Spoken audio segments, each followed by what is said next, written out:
Selamat siang, eh, anak-anak SMK 1 Kuala Kurun, peserta didik baru yang telah diterima di tahun 2020 ini. Pertama-tama, saya mewakili dari Kepala Puskesmas Kurun menyampaikan terima kasih kepada pihak sekolah SMK 1 Kuala Kurun yang telah mengundang kami dari Puskesmas Kurun untuk memberikan materi tentang perilaku sehat masa pandemi COVID-19 dan menuju era new normal. Saya juga menyampaikan permohonan maaf dari beliau, dari Kepala Puskesmas kami, karena beliau tidak bisa hadir pada saat ini karena sesuatu dan lain hal. Sebelum saya menyampaikan materi, saya ingin memperkenalkan diri dulu kepada anak-anak peserta didik baru SMK 1 Kuala Kurun. Walaupun di sini sudah banyak yang cukup mengenal saya dan rekan-rekan saya yang cukup sering juga datang ke sini. Tahun kemarin di MPLS SMK 1 Kuala Kurun, saya dan rekan-rekan juga datang ke SMK 1 Kuala Kurun. Tapi tidak ada salahnya buat peserta didik baru, kita akan berkenalan lebih lanjut. Nah, nama saya kebetulan sama ya ini ya, Era Prisanti AMDCAP. Saya bekerja di Puskesmas Kurun sejak tahun 2005 sampai dengan sekarang, yaitu sebagai penanggung jawab program promosi kesehatan masyarakat. Nah, sebelum saya memberikan materi tentang perilaku sehatnya, saya ingin menyampaikan sekilas kepada anak-anak SMK 1 Kuala Kurun tentang COVID-19. Apa sih itu COVID-19? COVID-19 itu adalah penyakit menular yang menyerang saluran pernafasan dan disebabkan oleh virus corona. Seperti kita ketahui, COVID-19 ini viral sejak akhir Desember tahun 2019 dan telah menginfeksi 213 negara, termasuk wilayah Indonesia dan Kalteng juga ya. Bagaimana sih penularan virus corona itu? Virus corona itu menyebar melalui droplet atau tetes kecil air yang tidak bisa dilihat oleh mata, ya, yang dikeluarkan oleh orang terjangkit. Dalam bentuk apa virus corona menyebar? Itu tadi droplet atau tetes kecil air, bisa juga dia karena aerosol atau partikel di udara. Melalui apa virus corona itu menyebar? Melalui percikan dahak, ludah atau bersin dari orang terjangkit, melalui permukaan benda yang terkena droplet orang yang terjangkit, hela napas juga bisa jika orang tersebut positif COVID-19. Bagaimana kita bisa tertular virus corona?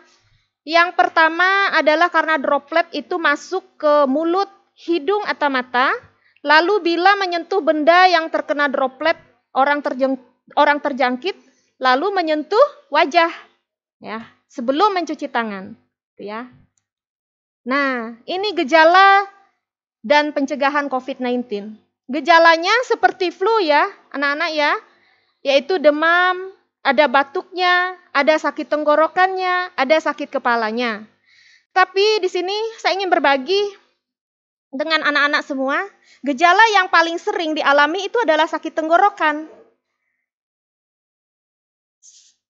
Karena saya mempunyai rekan-rekan medis juga yang terpapar atau tertular. Jadi mereka mengakui demam enggak, tapi tiba-tiba sakit tenggorokan. Dan itu berlangsung lama ya, berlanjut gitu. Jadi sakit tenggorokan ini yang menandai curiga gitu. Ya. Oke, pencegahannya yaitu rutin mencuci tangan, hindari kontak fisik, tutup mulut saat batuk, dan kenakan masker. Nah, di sini saya mau kasih tahu, kita sering melihatkan dan mendengar cukup banyak pasien atau penderita COVID-19 itu yang meninggal. Itu kenapa? Ini ya, karena pasien COVID-19 yang bergejala berat itu, dia dapat mengalami pneumonia, gagal nafas, dan ini Acute Respiratory Distress Syndrome atau ARDS. Jadi ini mengakibatkan oksigen itu nggak bisa diterima oleh tubuh, dan tubuh itu tidak bisa mengeluarkan karbon dioksida. Sehingga hal tersebut dapat mengakibatkan kematian ya bagi penderita COVID-19.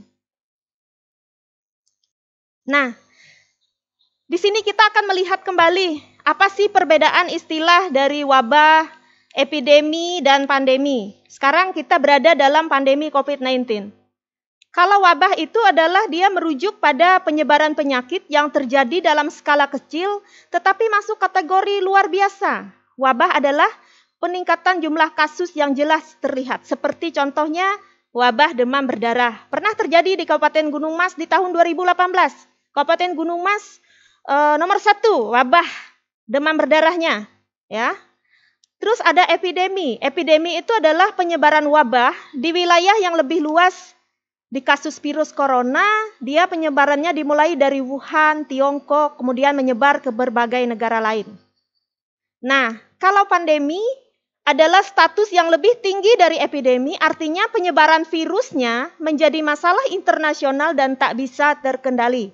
Seperti saat ini, kita berada dalam pandemi COVID-19. Itu ya perbedaannya. Nah, di sini saya mau update data dulu penderita COVID-19. Ini kemarin ya, tanggal 12 Juli tahun 2020, ini di Indonesia bertambah 1.681 orang, sembuhnya ada 919 orang, meninggalnya ada 71 orang, total kasusnya yaitu sebanyak 75.699 orang, dan total meninggalnya adalah sebanyak 3.606 orang. Nah, di sini kita melihat total sembuhnya dari 75.699 orang itu sebanyak 35.638 orang. Kalau dipersenkan Indonesia ini sembuhnya 47%. Nah, lalu kita akan melihat Kalteng per tanggal 12 Juli tahun 2020 bertambahnya 52 orang, sembuhnya ada 30 orang. Meninggalnya ada 2 orang, total kasus Kalteng 1.206 orang, dan total meninggalnya sebanyak 70 orang. Jadi total sembuh dari 1.206 orang itu adalah 754 orang, dan angka kesembuhan Kalteng adalah sebanyak 63%. Wow, prestasi yang cukup bagus buat Kalteng sudah. Ya. Nah, langsung saja saya masuk kepada perilaku kesehatan. Di sini saya mau tampilkan kepada anak-anak semua apa sih pengertian perilaku.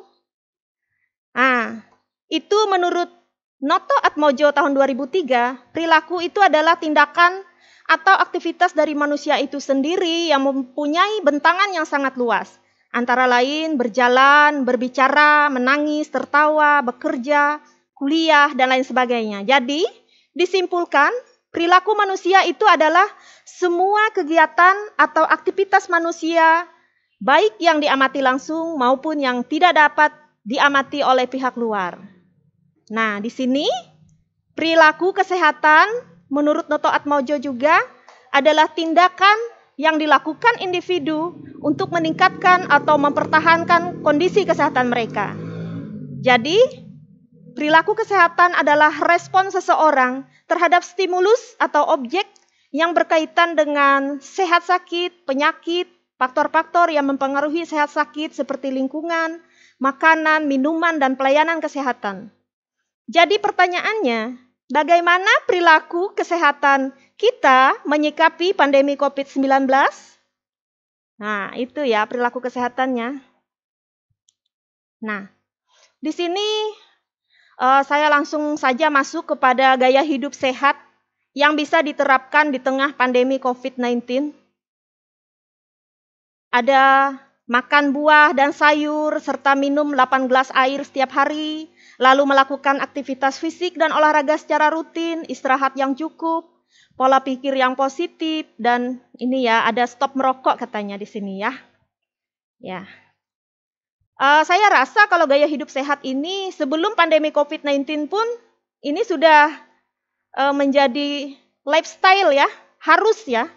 Apalagi buat kalian generasi muda, penerus bangsa, harus ya melakukan ini ya. Kalau kalian suka bergadang misalnya, tidak menerapkan gaya hidup sehat, nah lama-lama tubuh kalian juga bisa sakit nanti. Nah itu ya. Oke. Nah, di sini kita akan melihat kembali bagaimana sih kebijakan pemerintah di masa pandemi COVID-19.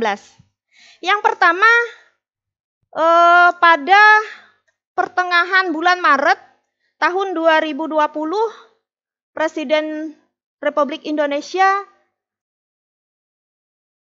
mengeluarkan kebijakan yaitu pembatasan sosial atau social distancing. Ya, jadi katanya kerja dari rumah, belajar dari rumah, ibadah di rumah agar COVID-19 bisa ditangani dengan maksimal. Nah, seperti ini ya. Anjuran dari Joko Widodo, hindari bersentuhan dengan orang lain, jaga jarak, jangan berdekatan, jauhi kerumunan, lakukan aktivitas kerja, belajar, dan beribadah di rumah. Sehingga dari kebijakan social distancing itulah di sini kita melihat sekolah diliburkan, ya, anak-anak tidak bisa sekolah, ya. Apalagi kalau di daerah Jakarta dan seputarannya, kantor juga diliburkan, ya. Restoran, mal atau wisata juga ditutup sehingga tidak ada kegiatan atau aktivitas sosial, ya. Mengapa sih? Pertanyaannya, kenapa sih harus social distancing? Karena dengan menerapkan social distancing, maka diharapkan mencegah korban karena terpapar virus COVID-19 ini jangan meningkat ya, tidak meningkat ya. Jadi dia menyelamatkan jiwa atau menyelamatkan nyawa dari masyarakat Indonesia. Tetapi di samping memberikan manfaat, dia juga memberikan dampak ya. Yang pertama itu dampak ekonomi ya. Kita bisa melihat di mana-mana terjadi pemutusan hubungan kerja, ya. Terus orang-orang itu kalau bekerja dibatasin, contoh kayak driver ojol, tidak mendapatkan pelanggan mereka. Sedangkan dari hal itu saja yang diharapkan, seperti kata mereka, bekerja sehari adalah untuk makan hari itu. Nah, bagaimana mereka menghidupi keluarganya? Nah, itu salah satu contoh. Akibatnya, otomatis kemiskinan pun akan mengikuti ya. Lapangan pekerjaannya menyusut, angka penganggurannya melonjak tajam, itu dari segi ekonomi. Yang paling terasa itu adalah segi ekonomi. Karyawan-karyawan di restoran, mal, atau di perusahaan dirumahkan. Kerennya bahasanya itu adalah dirumahkan. Itu sama artinya dengan di PHK ya, karena sudah tidak bisa bekerja lagi. Itu dampaknya. Ya, sehingga pemerintah di bulan Juli ini, kalau nggak salah ya,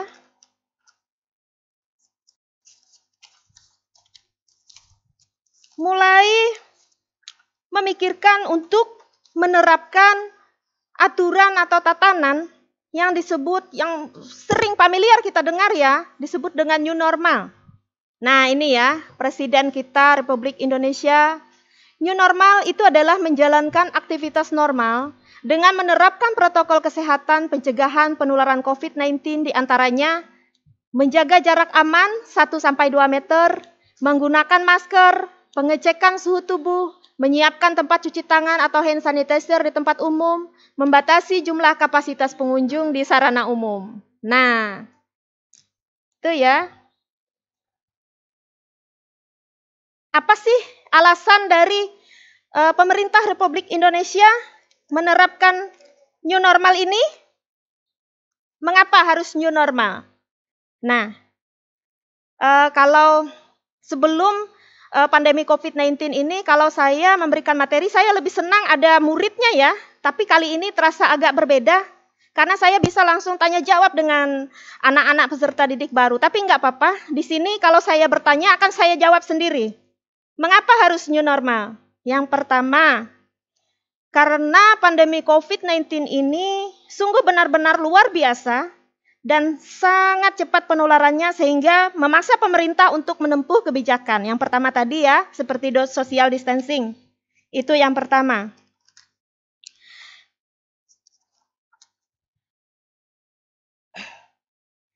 Banyak dampak positif maupun negatif yang dirasakan karena social distancing tadi ya. Seperti yang telah saya sampaikan tadi, oleh karena itu berbagai negara termasuk Indonesia memilih untuk membuka kembali keran aktivitas masyarakat berbalut kenormalan baru. Artinya masyarakat itu boleh berkegiatan tetapi harus mematuhi protokol kesehatan. Kita ini masyarakat ya, saya, guru-guru di sini, anak-anak yang ada di rumah, itu namanya adalah masyarakat ya. Namun bukan berarti masyarakat atau kita sebagai pelakunya boleh sebebas-bebas dulu. Ada rambu-rambu atau protokol kesehatan yang harus ditaati. Karena kalau masyarakat itu tidak patuh, bisa-bisa new normal itu malah menjadi momentum bagi virus corona untuk kembali. Atau dia melakukan serangan tahap yang kedua. Ini contohnya ya, yang ada tahap kedua, seperti di Korea Selatan. Pada pertengahan bulan Mei, mulai mengendurkan kebijakan social distancing ini. Setelah berbulan-bulan terpenjara di rumah, mungkin sebagian orang itu melampiaskan kebebasannya dengan kelewat batas. Jadi dia lupa segalanya, lupa jaga jarak, lupa cuci tangan, lupa pakai masker, dan lain sebagainya. Akibatnya kurva kasus di Korea Selatan itu yang sudah landai itu dia akan menanjak kembali. Oleh karena itu, berbagai negara yang ingin menerapkan new normal itu harus waspada, di mana hanya ada kata kedisiplinan yang bisa mengalahkan virus corona tersebut. Nah, seperti apa sih? Nah ini ya, kenalan yuk dengan new normal. New normal itu intinya adalah perubahan perilaku untuk tetap menjalankan aktivitas secara normal, tetapi ditambah dengan menerapkan protokol kesehatan guna mencegah terjadinya penularan COVID-19. Nah, di sini kita pun harus adaptasi ya, kebiasaan baru atau new normal. Di sini akan saya tampilkan dari dulu sampai sekarang wajib ya pakai masker. Lalu wajib kita menjaga jarak 1-2 meter. Wajib kita mencuci tangan pakai sabun. Mungkin ada yang bertanya, kenapa harus pakai masker? Ya, ini adalah untuk menghindari droplet dari orang lain ya, yang kita tidak tahu apakah orang tersebut bisa teman kita, rekan kita, orang yang kita temui. Di dalam tubuhnya dia sudah mengandung virus COVID-19. Jadi ketika orang itu tanpa sengaja, misalnya dia batuk, bersin, dia akan mengeluarkan 3.000 sampai 4.000 virus yang apabila kita berdekatan dengan orang tersebut tanpa jaga jarak bisa langsung terhirup oleh saluran pernapasan kita. Ya, itu ya, sehingga apabila memakai masker, maka dia akan menghalangi virus tersebut terhirup oleh orang lain. Jadi masker itu dia melindungi diri kita, juga melindungi orang lain. Nah, terus kenapa mesti jaga jarak? Karena virus ini maksimal dia 2 meter, kurang ya dari 2 meter, dia bisa menginfeksi orang lain ya. Ketika kita jaraknya berdempetan sekali, ketika ada teman kita yang mengeluarkan droplet, nah itu kemungkinan kita bisa terkena. Lalu kenapa harus cuci tangan? Harus pakai sabun? Karena virus corona itu tubuhnya itu ada protein ya anak-anak ya, ada protein, dan protein itu sifatnya akan luntur apabila terkena sabun. Kalau cuman cuci tangan aja nggak pakai sabun, itu masih belum aman ya nak ya, masih belum aman dari penularan virus COVID-19. Ketika Anda memakai sabun dan mencuci tangan selama 10 detik, nah itu kata WHO ya, bukan kata saya ya, itu kata WHO. Cucilah tangan Anda dengan memakai sabun selama 10 detik dan bilas di bawah air yang mengalir, itu akan memberi perlindungan terhadap penularan virus COVID-19. Boleh ini ya, bawa hand sanitizer, di mana-mana sekarang sudah tren ya hand sanitizer. Lalu apabila bertemu dengan teman, say hello saja, kita tidak boleh bersalaman. Bukan dalam artian kita meninggalkan kebiasaan lama kita yang orang Indonesia ya, begitu ketemu salaman, berpelukan, bisa cipika-cipiki, itu dulu. Tapi tidak mengurangi ini ya anak-anak ya, tidak mengurangi kebersamaan dan silaturahmi kita dengan rekan maupun keluarga kita ya. Cukup dari jauh saja seperti ini. Apa kabar? Gimana kabarnya? Sehat? Nah, itu sudah cukup ya. Oh, di sini katanya gunakan uang elektronik ya. Lalu duduk di tempat yang tidak disilang. Nah, ini jaga jarak. Apabila di kursi itu harus ada jaraknya ya. Lalu setibanya di rumah itu langsung mandi. Jangan setiba di rumah itu langsung makan. Ya, langsung mandi, setelah mandi baru kita bisa berinteraksi lagi dengan keluarga kita. Balita dan lansia di rumah saja, jika sedang flu di rumah aja, terus makan makanan yang bergizi seimbang, rajin olahraga dan tidak merokok. Itu kebiasaan baru di new normal ya. Kenapa disebut kebiasaan baru? Karena dulu pakai masker, jaga jarak dan cuci tangan ini belum pernah ada sebelumnya. Kalau sekarang harus ini ya, ini adalah kewajiban bagi kita semua, ya. Oke. Nah, ini kalau contohnya saja bersiap new normal yang harus selalu ada dan harus dibawa. Pertama masker untuk menghindari dari penyebaran COVID-19, lalu ada topi face shield itu ya, pelindung saat berada di tempat umum, hand sanitizer apabila tidak ada air yang mengalir, tisu basah alternatif jika tidak ada hand sanitizer, alat makan pribadi untuk mencegah risiko penularan COVID-19, alat ibadah pribadi. Itu katanya ya, situ ya. Nah, di sini akan saya sampaikan protokol normal baru di sekolah. Ini berdasarkan dari Kepmendagri nomor 440 sampai 830 tahun 2020 tentang pedoman tatanan normal baru produktif dan aman coronavirus disease 2019 dan Kepmenkes nomor HK 0107 Menkes /382/2020 tentang protokol kesehatan bagi masyarakat di tempat dan fasilitas umum dalam rangka pencegahan dan pengendalian COVID-19. Jadi ini berdasarkan Kepmendagri dan Kepmenkes ya. Apabila nanti di sekolah SMK 1 Kuala Kurun siswa-siswanya sudah bisa diperbolehkan turun ke sekolah, ini adalah protokol normal baru di sekolah. Jadi sebelum masuk kelas tetap menerapkan pemeriksaan suhu tubuh. Apabila lebih dari 37,5 derajat Celcius, itu siswanya jangan disuruh masuk, harus pulang. Mengapa suhu tubuh itu ya, kenapa harus pulang gitu?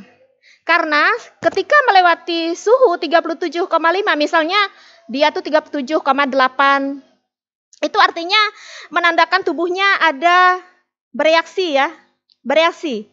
Ada infeksi. Misal anak itu mau kena flu, dia daya tahan tubuhnya itu bereaksi terhadap virus yang masuk ke tubuhnya. Tapi di sini kita tegaskan belum tentu ya virus COVID-19. Influenza juga adalah virus, namanya virus influenza. Nah, itu ya. Jadi wajib di semua area tertutup dan area terbuka. Ya, ini pihak sekolah nih kayaknya bapak dan ibu gurunya nih mesti berjuang ini ya. Buat Nah, terus di sini menginstruksikan kepada warga sekolah untuk wajib mencuci tangan dengan sabun dan air mengalir atau pencuci tangan berbasis alkohol. Lalu wajib menerapkan perilaku hidup bersih sehat di sekolah. Ya. Nah, harus tetap menggunakan masker tanpa kecuali. Tanpa kecuali siswa-siswinya harus menggunakan masker. Di sini saya mau berbagi pengalaman juga. Pertama kali saya sebagai tenaga kesehatan juga pada saat melaksanakan aktivitas saya di puskesmas tempat saya bekerja, menggunakan masker ini sungguh susah, anak-anak ya. Sungguh susah karena saya rasa ini sangat mengganggu nih masker. Kita bernapas itu tidak leluasa, kayak rasanya kayak tercekik gitu. Jadi kami dulu sebelum pandemi COVID-19 ini, kami melakukan pelayanan kepada orang-orang yang datang ke puskesmas, keseringan, saya pun adalah pelakunya, kami tidak memakai masker. Sering itu. Tapi setelah pandemi COVID-19, perilaku kami berubah. Karena kami juga takut terkena paparan virus ini. Jadi kami memaksa diri kami untuk memakai masker ini. Dibuka itu hanya di rumah saja. Jadi kami membiasakan diri itu, kalau saya pribadi saya butuh waktu 2 minggu untuk membiasakan diri saya memakai masker. Setelah itu saya nyaman-nyaman aja. Kalau pakai masker, rasanya kalau keluar nggak pakai masker itu, malah itu adalah hal yang mengkhawatirkan buat saya. Di sini sering saya lihat masyarakat kita susah banget pakai masker. Susah sekali, ya karena alasan seperti itu, saya memaklumi saja. Tapi ketika keadaan kita berada dalam pandemi COVID-19, kita harus melindungi diri kita, bahkan melindungi orang lain, hanya dengan cara seperti ini. Disiplin memakai masker. Itu ya. Harus dipaksa kita ya, supaya perilaku kita bisa berubah menjadi lebih sehat. Oke. Nah, di sini protokolnya adalah membersihkan ruangan dan lingkungan sekolah secara rutin, minimal itu 1 kali sehari dengan disinfektan, khususnya handle pintu, saklar lampu, meja, keyboard, dan fasilitas lain yang sering terpegang oleh tangan. Nah, seperti kayak gini-gini, itu harus sering dibersihkan secara rutin. Ya, ini nggak tahu nih kalau di sekolah nih nanti siapa yang membersihkan. Itu nanti pihak sekolah aja ya yang koordinasinya. Lalu ini gurunya memonitor absensi warga sekolah. Jika diketahui tidak hadir dengan gejala demam, batuk pilek, sakit tenggorokan, sesak napas, disarankan untuk segera berobat ke fasilitas pelayanan kesehatan. Nah, ini ada katanya menyediakan ruang isolasi sementara di sekolah bagi guru atau siswa yang mengalami demam, batuk pilek, sakit tenggorokan, dan sesak napas. Nah, ini kata Kemendagri ya Pak ya. Ini menyediakan lebih banyak vending machine. Ini kayaknya untuk orang di Jawa sana kayaknya ini nah, untuk meminimalisir kantin sekolah. Jadi kantin sekolah kayaknya nggak boleh sudah sekarang. Iya, lebih baik anak-anak itu bawa bekal sendiri. Ya, harus disiapkan dari rumah. Ya. Nah, ini dia protokol normal baru di sekolah, mengintegrasikan kelas online dalam kurikulum dan mempromosikan cara kreatif pembelajaran dan keterlibatan siswa tanpa kontak fisik. Jadi ini guru-guru di sekolah akan berusaha memikirkan caranya gimana bisa belajar online bersama dengan siswa. Terus membuat denah yang informatif untuk menjaga jarak fisik. Misalnya di sekolah ini, misalnya berkumpulnya di titik mana, jaraknya berapa, misalnya dikasih ek-ek, misalnya jarak siswanya. Jadi itu yang harus mereka patuhi. Nah ini dia. Pasti semua pengen seperti ini ya. Masuk ke SMK 1 Kolak Kurun, 3 tahun menuntut ilmu di sini, pasti semuanya pengen lulus seperti ini. Tapi kalau ada yang sakit-sakitan, misalnya, gimana bisa lulus? Kan nggak bisa lulus ya anak-anak ya. Nah, pasti pengen ya kayak gini ya.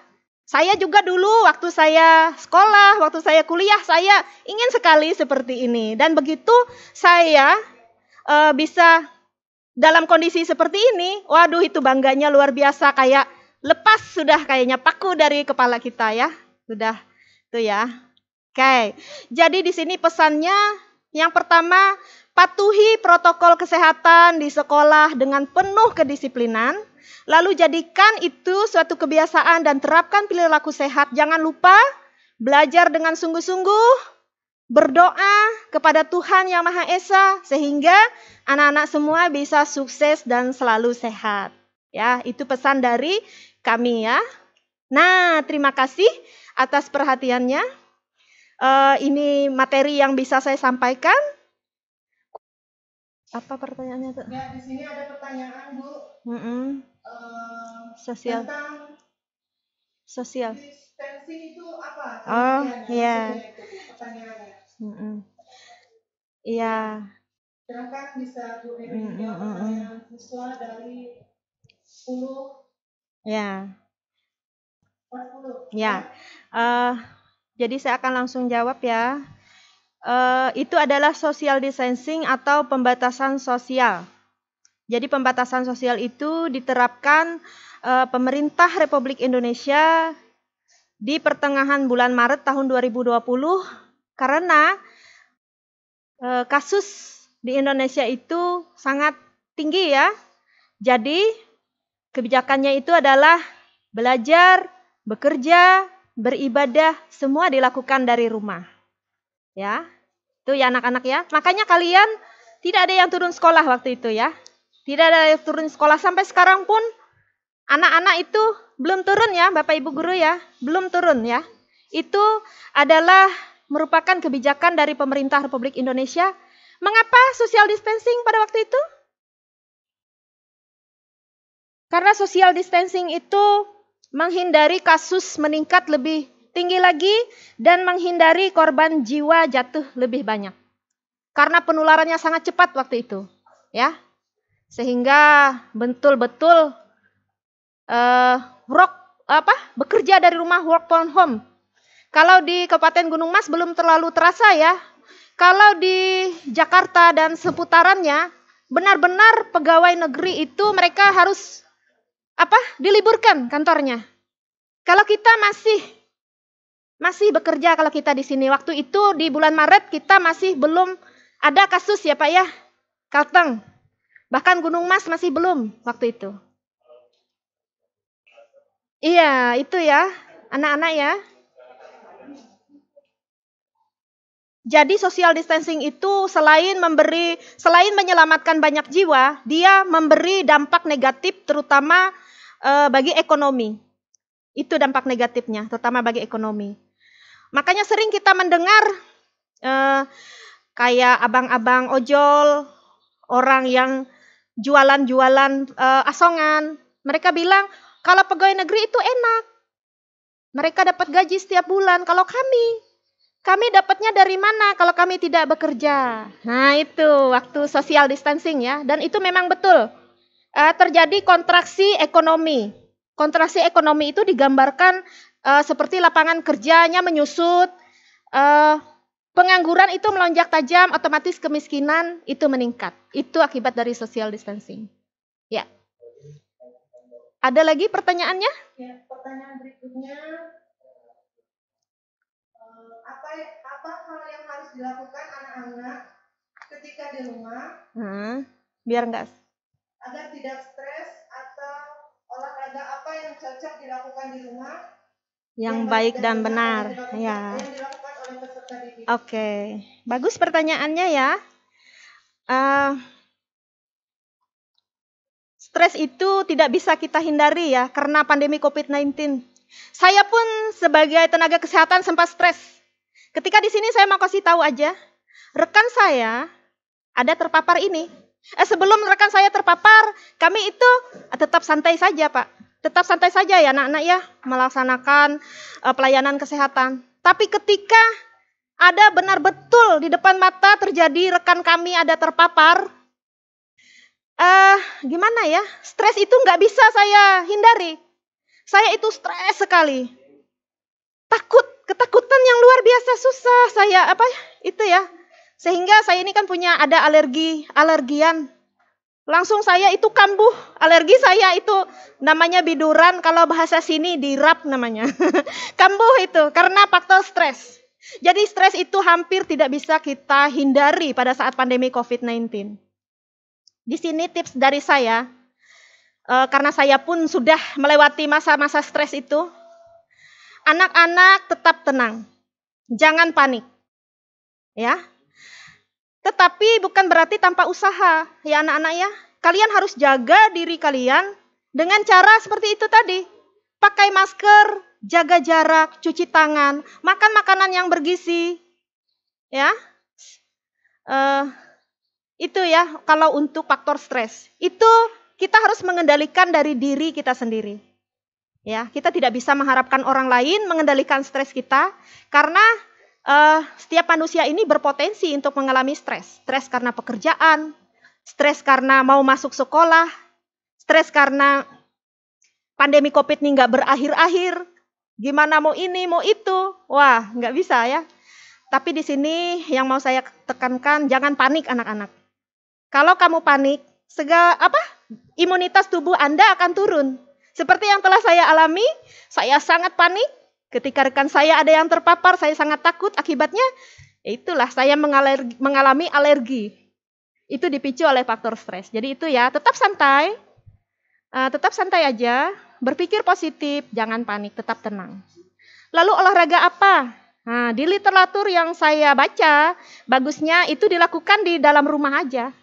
Seperti misalnya mendownload senam ringan dari YouTube, itu bisa kamu lakukan di rumah. Saya juga melakukan ini di rumah. Karena Karena olahraga ini dia meningkatkan namanya hormon. Saya lupa ya hormon apa itu. Hormon bahagia, hormon endorfin namanya. Jadi itu bisa mengeluarkan hormon endorfin itu, jadi kita selalu akan merasa sehat, segar dan bahagia. Nah, itu ya, kayak jogging, senam di rumah itu aja. Kalau keluar kayaknya agak-agak bersiko, boleh keluar tapi tetap dengan protokol kesehatan, gitu ya. Oke, ada lagi? Untuk pertanyaan terakhir ya Bu ya. Karena kita butuh waktu juga. Oke. Apakah virus corona itu bisa menyebar lewat udara? Oke. Dan juga apakah sudah ditemukan obat untuk virus corona? Oke. Ntar ya, saya buka catatan dulu. Nah, bagus pertanyaannya ya. Saya senang sekali apabila anak-anak bertanya seperti ini. Artinya kalian itu memperhatikan dan kalian peduli dengan kesehatan kalian ya. Ya, virus corona, virus COVID-19 itu bisa nggak menular lewat udara atau airborne? Jadi menurut para ahli, virus itu berpeluang. Ini dalam tanda kutip, berpeluang menular melalui udara. Jadi, begini saya ceritakan. Mungkin kalian pernah mendengar yang namanya aerosol. Aerosol itu adalah partikel udara. Jadi dia kayak zat yang terbentuk lagi dari udara, lebih kecil lagi. Dan partikel itu, aerosol itu terbentuk ketika ada sesuatu yang memicunya. Misal, ini lebih seringnya terjadi di pelayanan kesehatan. Contoh, seperti kami di puskesmas, kami melakukan tindakan terhadap pasien, misalnya dia itu sesak napas atau asma, kami melakukan tindakan nebulizer atau penguapan. Jadi tindakan itu adalah memasukkan obat dalam dosis tertentu, dicampur dengan cairan NaCl namanya, dan itu dipakaikan kepada pasien tersebut dan mesinnya dihidupkan sehingga dia menghasilkan aerosol atau partikel udara kecil-kecil. Itu tanpa kita sadari, nggak bisa kita lihat. Apabila petugas medis tersebut berada dekat dengan si pasien, si penderita tersebut, kemungkinan bisa masuk ke saluran pernapasan tenaga medis tersebut apabila tenaga medis itu tidak mengenakan alat pelindung diri yang standar. Misalnya cuma pakai masker biasa seperti ini, itu bisa masuk. Ya, apabila si penderita itu kita nggak tahu ya, mengidap positif COVID-19, bisa kita bayangkan. Aerosol yang dikeluarkan atau partikel udara yang dikeluarkan karena tindakan tersebut terhirup oleh orang. Nah, itu ya nak ya. Jadi itu bukan yang lewat udara ini ya. WHO tidak ada penelitian kalau lewat misalnya udara bebas seperti ini, belum ada penelitian. Kalau lewat udara itu namanya airborne, itu terbentuk apabila terjadi aerosol. Dan tidak sembarangan terjadinya aerosol itu. Itu terbentuk karena ada tindakan-tindakan yang menghasilkan partikel udara. Ya, jadi jangan takut. Misalnya udara kayak gini, udara bebas kayak gini. Oh, ada virus corona itu enggak. Itu belum bisa dibuktikan. Dari penelitian belum bisa dibuktikan. Ya. Apa lagi itu tadi?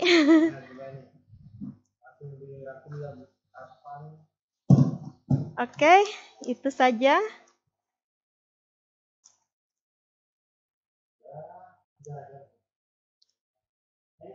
Apa itu?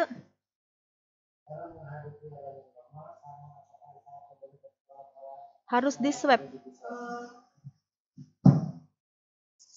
Pertanyaan kembali, bagaimana cara menghadapi era new normal?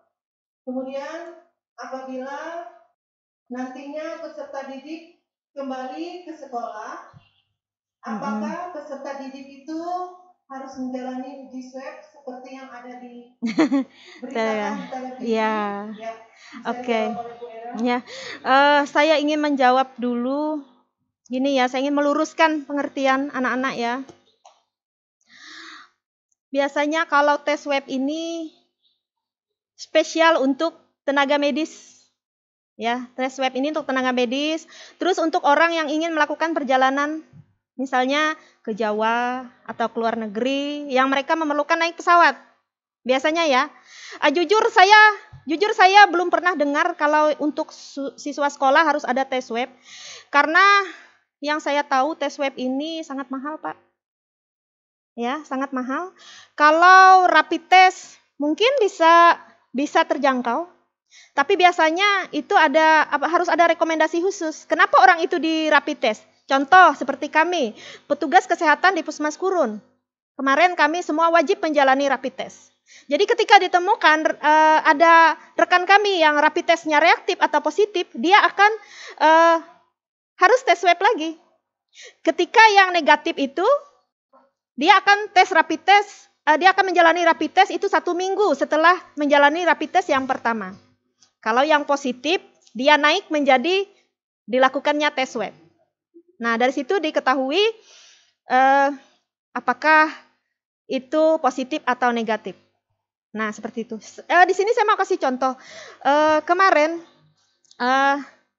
pengalaman saja, ada 2 orang rekan kami yang positif tes rapidnya.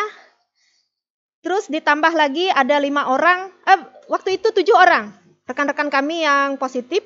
Mereka ke-7-7-nya di tes swab. Tapi 2 orang yang positif, 5 orang yang negatif. Jadi 2 orang yang positif itu dia menjalani perawatan dan pengobatan. Ada obat khusus yang diberi plus multivitamin. Terus teman-teman saya yang negatif tes swab itu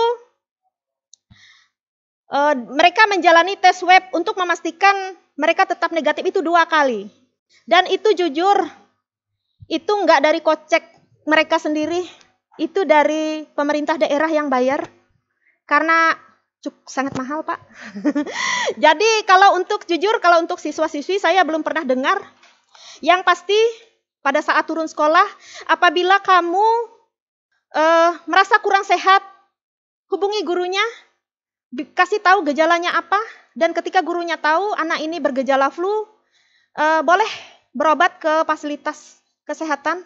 Karena gejala seperti itu belum tentu COVID-19 ya. Jangan salah ya, Nak ya.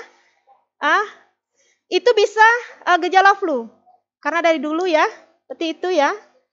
Jadi saya rasa kalau buat siswa sekolah, tes swab itu sangat memberatkan, Pak. Ya, yang pasti ketika Anda mau turun, Anda harus dalam keadaan sehat dan Anda mematuhi protokol kesehatan, itu aja.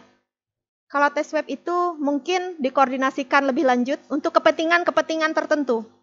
Oke, itu aja yang bisa saya sampaikan, Bu. Sudah?